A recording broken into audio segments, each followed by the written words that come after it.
Jacob, you're a teacher, so on behalf of students everywhere, pop quiz on you! What was the average price of a new car in 1950? What was the tuition at Harvard in 1900? What is the highest grossing movie of all time? Sharknado? Yeah. Really? No.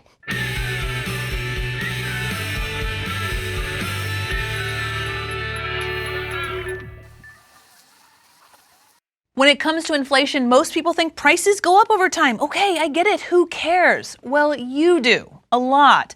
Let's say you got a 2% raise at your job. But while you're raking in your extra 2%, prices rise by 5%. Guess what? That means you didn't get a real raise. Sorry. After adjusting for inflation, you're actually losing 3% of your purchasing power. Well, let's take a look at Stan. Hello, Stan. Purchasing power tells him how much physical stuff like pizza, haircuts, and neutral milk hotel tickets he can actually consume. If prices go down, he can consume more stuff. His purchasing power has increased. Or if prices go up, he has to consume less. His purchasing power has decreased.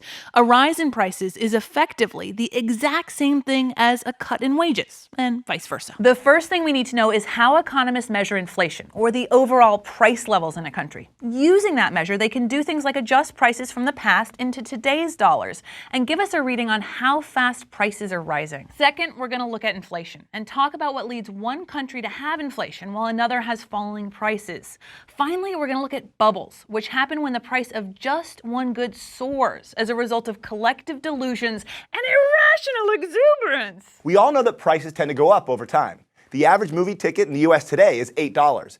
In 1939, when Gone with the Wind was released, it was 23 cents. So to compare box office sales between different years, we have to adjust for inflation.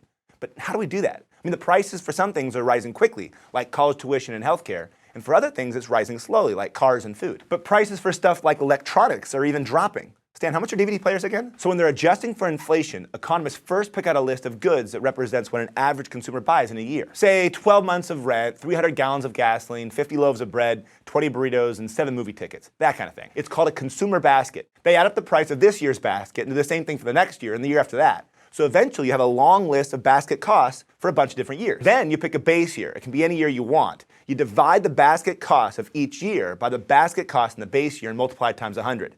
That gives you something called the Consumer Price Index. The CPI shows how prices have changed between different years, and it's by far the most commonly used measure of inflation. To determine the highest grossing movie of all time, we have to adjust for inflation. Gone with the Wind, Avatar, and Star Wars were all made in different years, with different ticket prices. The CPI allows us to adjust for inflation by leveling the playing field and putting all the earnings in the same base year prices.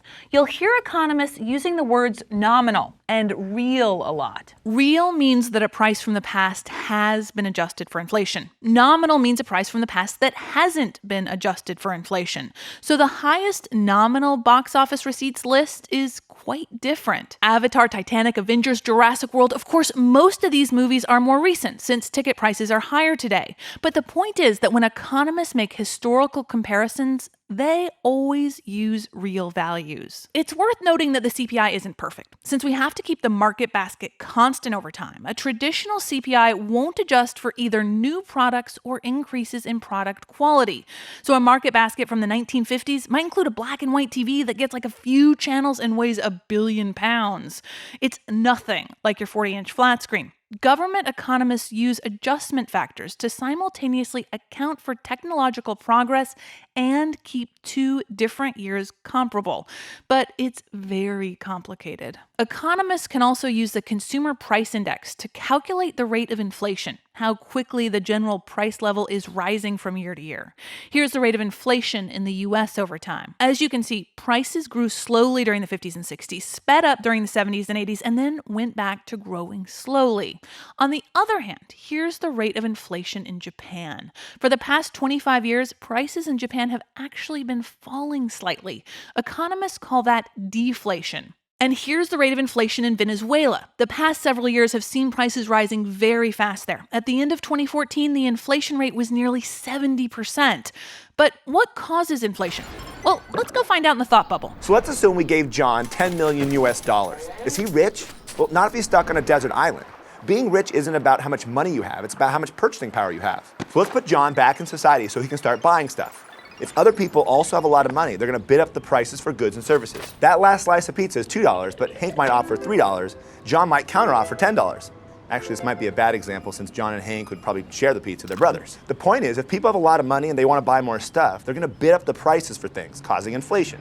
This is actually called demand pull inflation. In the language of economists, it's too much money chasing too few goods. Now, another cause of inflation is the decrease in availability of an important productive resource, like oil or something.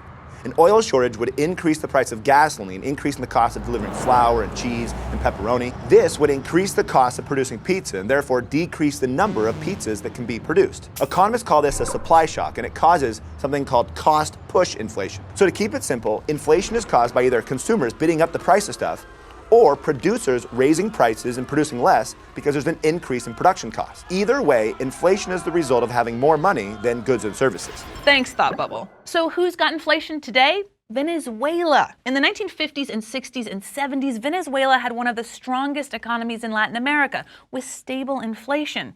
It's also a country with huge amounts of oil.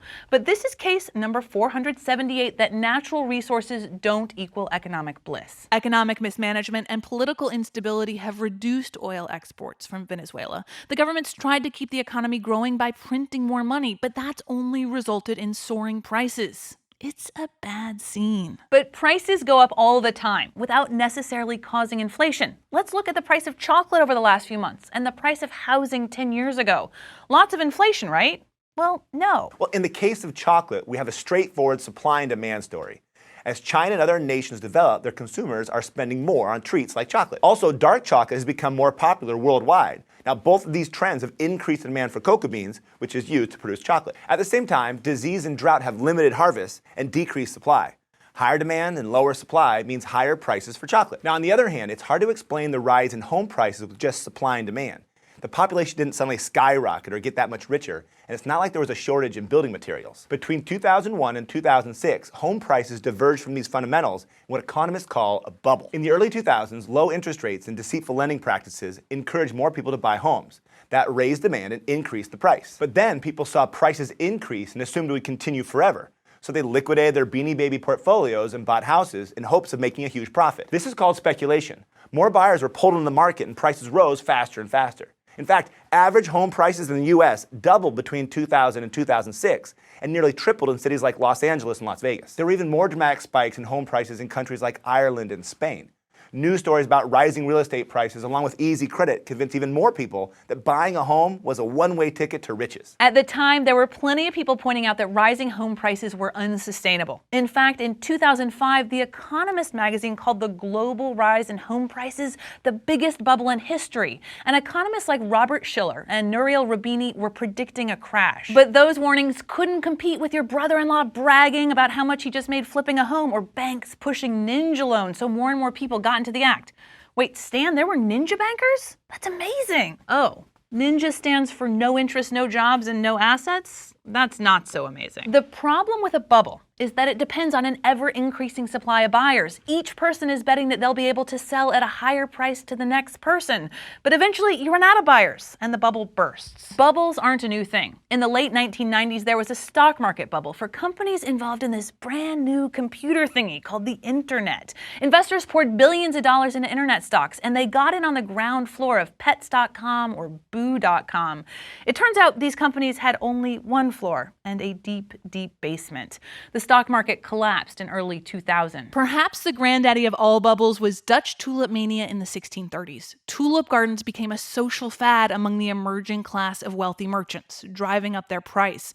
More and more people got in on the tulip action, making quick fortunes. And that brought in even more people, desperate to get their hands on a tulip bulb.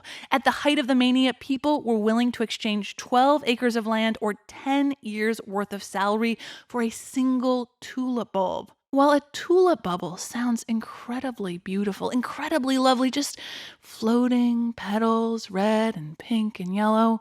Sorry, what am I talking about? The bubble burst, and tulip bulbs are now less than $1. Understanding inflation is not just academic. This affects you. Someday you might have to ask your boss for a raise. Knowing some economics can help you negotiate a real wage, adjusted for inflation. Thanks for watching. See you next time. Thanks for watching Crash Course Economics. It was made with the help of all these nice people and the greatest bubble of all, thanks Thought Bubble. If you'd like to help keep Crash Course free for everyone forever, consider going over to Patreon.